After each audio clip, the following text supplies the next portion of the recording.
그리스도 중심의 성경 통독, 오늘은 히브리서 시간입니다. 히브리서의 논지는 아들 예수님에 관한 절대 우월성을 펼치고 있습니다. 서론 부분은 1장 1절부터 3절까지인데 이 부분은 꼭 잘 읽으셔야 합니다. 그동안 있었던 구약의 모든 계시의 내용의 중심에 예수님이 계셨고 예수님을 중심으로 새로운 계시가 펼쳐진다는 것을 선포한 후에 그 예수님의 우월성을 보여주는데 3절이죠. 3절에서는 예수님의 우월성이 높이 드리워지셨기 때문에 영광 가운데 임재하시기 때문에 우월하다고 선포하고 있습니다. 이 점이 사도 바울의 가르침과 다소 다른 점이죠. 바울은 예수님의 죽으심과 부활을 강조했다면 히브리서 기자는 예수님의 죽으심을 통해서 예수님이 높이 들리워지셨다. 그래서 절대적으로 뛰어나신 분이다. 우월하신 분이다. 이것을 선포하는 겁니다. 이후에 히브리서의 논지는 크게 네 가지로 예수님의 우월성을 설명하고 있습니다. 첫 번째가 천사보다 우월하신 아들 예수님, 두 번째가 모세보다 우월하신 예수님, 세 번째가 대제사장, 인간의 대제사장과는 비교할 수 없을 정도로 우월하신 예수님, 마지막으로 새 언약의 중보로서의 예수님을 보여주는데 마지막이 하이라이트입니다. 따라서 앞부분은 아주 요지만 말씀드리고 네 번째 부분을 조금 더 자세히 설명해 드리려고 합니다. 천사보다 뛰어나신 예수님, 우리들에게는 문제될 게 없습니다. 예수님은 당연히 천사보다 우월하신 분이시죠. 하지만 당시에 일부 성도들 가운데는 이런 의문이 있었습니다. 천사는 육신이 없기 때문에 십자가와 같은 고통을 당하지 않는데 왜 하나님의 아들이 십자가와 같은 육신의 고난을 입었는가?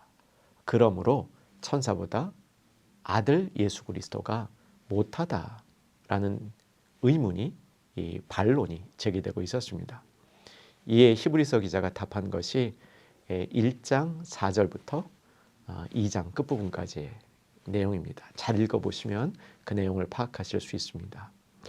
모세보다 우월하신 예수님, 이 부분의 키포인트는 모세가 이스라엘 백성에게 안식을 주려고 광야 생활을 거쳐서 가나안 땅에 들어갔지만 진정한 안식을 모세는 주지 못했고 그 안식은 예수님을 통해서만, 그의 죽으심과 하늘보좌로 높이 올려지심을 통해서만 얻을 수 있다. 이런 논지이죠.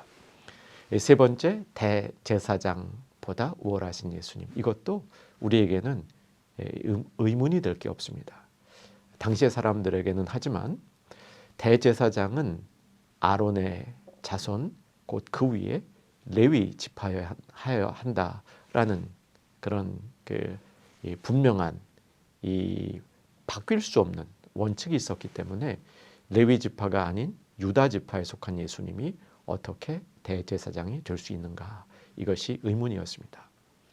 히브리서 기자의 논지는 멜키세덱이라는 특별한 대제사장을 그 논리의 근거로 삼는 것이죠.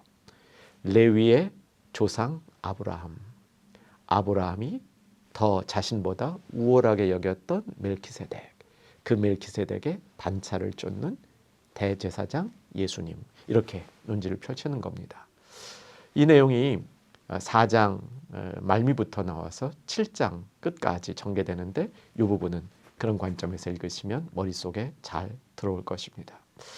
이 히브리서의 하이라이트는 8장부터 10장 18절 그리고 10장 19절부터 끝까지 이어지는 이 두 부분에 있다고 보실 수 있습니다. 그리고 이제 지금 말씀드리는 이제 히브리서 8장 1절부터 10장 18절까지가 제일 어려운 대목이 될 수 있습니다. 이 대목의 요지는 앞서 대제사장 아론보다 훌륭한 대제사장, 아론의 불완전성을 완전히 극복한 이 대제사장 예수님을 선포하면서 사실은 진짜 말하고 싶었던 것이 지상에 있는 성소 그리고 지성소는 하늘에 있는 하나님의 성소의 이 모형일 뿐이고 원형은 하늘에 있다는 겁니다. 이 하늘 성소를 관장하는 대제사장이 멜키세덱의 반차를 쫓는 부활하시고 보좌 위에 들리우신, 그래서 세상 어떤 것보다 우월하신 예수님이라는 걸 보여주는 겁니다. 결국 이것을 통해서 히브리서 기자가 보여주고 싶었던 것은 새 언약이라는 측면이죠. 그런데 바울은 이 새 언약을 율법의 완성으로 설명하고 있는데 히브리서 기자는 율법에 의하여 만들어진 율법을 어겼을 때 그것으로부터 속죄하여서 하나님 앞에 나아갈 수 있는 길인 성소 그리고 성전을 완성하신 예수님으로서, 그러니까 언약의 완성을 바울과 또 다른 측면에서 바울이 중심적이었지만 그것이 다 담지 못했던 또 다른 측면의 새 언약의 모습을 히브리서 기자가 보여주고 있는 것이죠. 그래서 히브리서에서 결국 얘기하고 있는 것은 이 땅의 지성소에는 대제사장이 대속죄일에 한 번밖에 들어가지 못했는데 그 지성소에 들어갈 수 있는 길이 열렸다는 겁니다. 이것은 이 땅의 지성소를 얘기하는 것이 아니죠. 하늘 위에 만들어진 하나님과 만날 수 있는 하나님의 보좌 앞으로 가는 길이 열렸다는 것을 8장 1절부터 10장 18절까지 자세히 여러 가지 논리로 설명한 후에 10장 19절에서 20절, 21절, 22절 우리가 잘 알고 있는 휘장 사이로 난 길, 그 길로 들어갈 수 있으며 휘장은 그리스도 예수의 육체다 이렇게 선포하는 것이죠.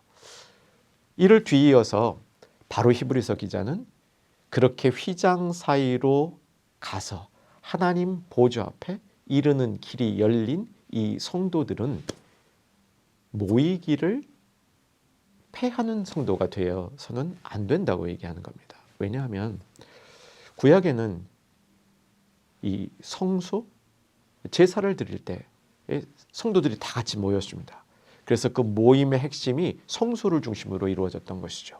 그런데 그 성소의 휘장이 열리며 이 지상에 있는 지성소가 더 이상 의미가 없이 하늘 보좌로 오르는 길이 예수 그리스도를 통해서 모든 성도들에게 직접 열리고 마치 대제사장이 들어가던 지성소에 들어가는 특권을 누리게 한 성도들이 이 땅에서 어떻게 살아야 되느냐?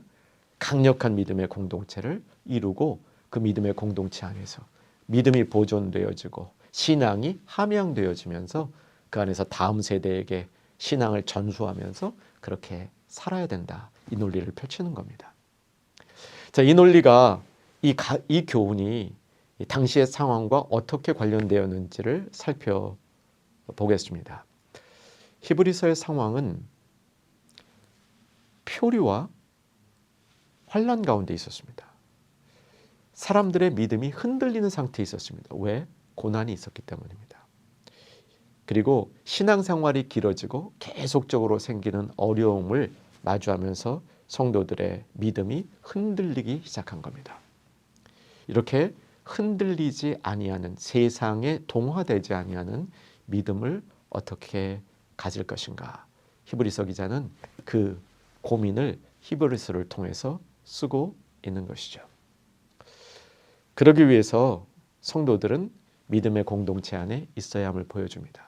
그리고 믿음의 공동체 안에 있을 때 많은 선배들의 믿음의 이런 모습들을 간직하고 그 믿음을 보존하면서 그 믿음을 이어가면서 전수하며 살아야 된다. 이것이 히브리서 11장과 13장 중간에 있는 내용입니다.